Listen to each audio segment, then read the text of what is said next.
Ang Berdeng Agila.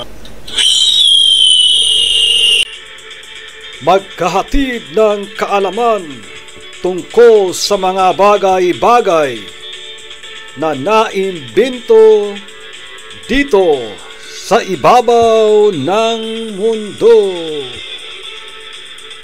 Ang Berdeng Agila.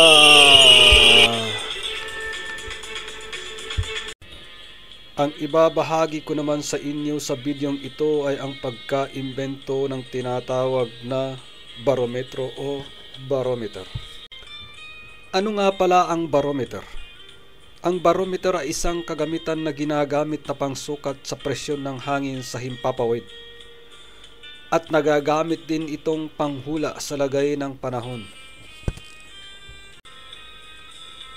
Ang salitang barometer ay pinaniniwalaang nabuo ni Robert Boyle na isang Anglo-Irish noong mga bandang 1660 na po. Ginamit niya ang salitang barometer nung ilarawan niya ang instrumentong ito sa kanyang mga sulat o sa kanyang mga libro. Ang barometer ay hango sa pinaghalong lumang salitang Griego na baros, na ang ibig sabihin ay bigat o puwersa. Samantala, ang metron naman ay ang ibig sabihin ay panukat o sukat.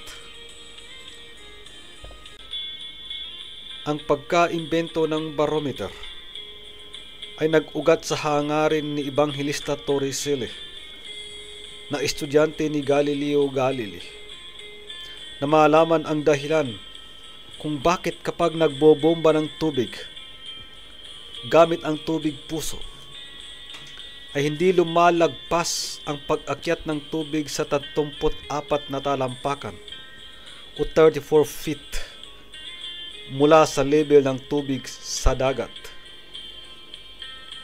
Iniisip ni Galileo Galilei na dahil ito sa tinatawag na force of vacuum o puwersa ng kawalan ng hangin.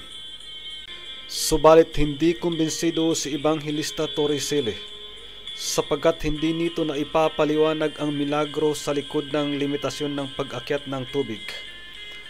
Para sa kanya ay maaaring ang puwersa o presyon ng hangin nasa labas ang nagtutulak sa tubig pababa. Kaya may limit ang pag-akyat ng tubig sa tubo. Kaya noong taong ika-1643 ay ineksperimento niya ang kanyang ideya. Gumamit siya ng mas malapot na likido, ang mercury. Nilagay ito sa 1 metrong maliit na tubo o glass tube.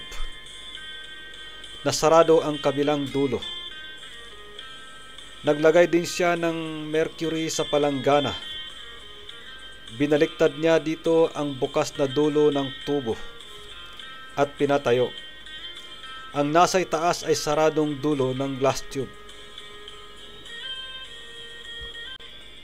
Napapansin niya sa kanyang obserbasyon na ang level ng mercury sa loob ng glass tube ay bumabagsak ng halos 76 cm o 30 inches mula sa ibabaw ng mercury sa palanggana.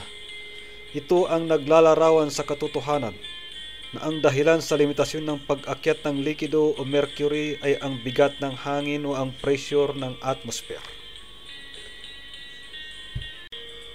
Dahil dito si Ebanghelista Torricelli ang tinaguri ang unang nakapag-imbento ng barometer noong taong ika-1643 sa Pisa ng bansang Italia.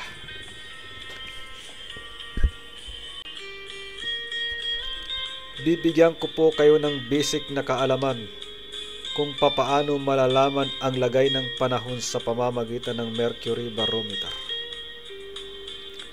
Kapag bumababa ang level ng mercury sa loob ng glass tube, ang ibig sabihin po ang lagay ng panahon ay masama.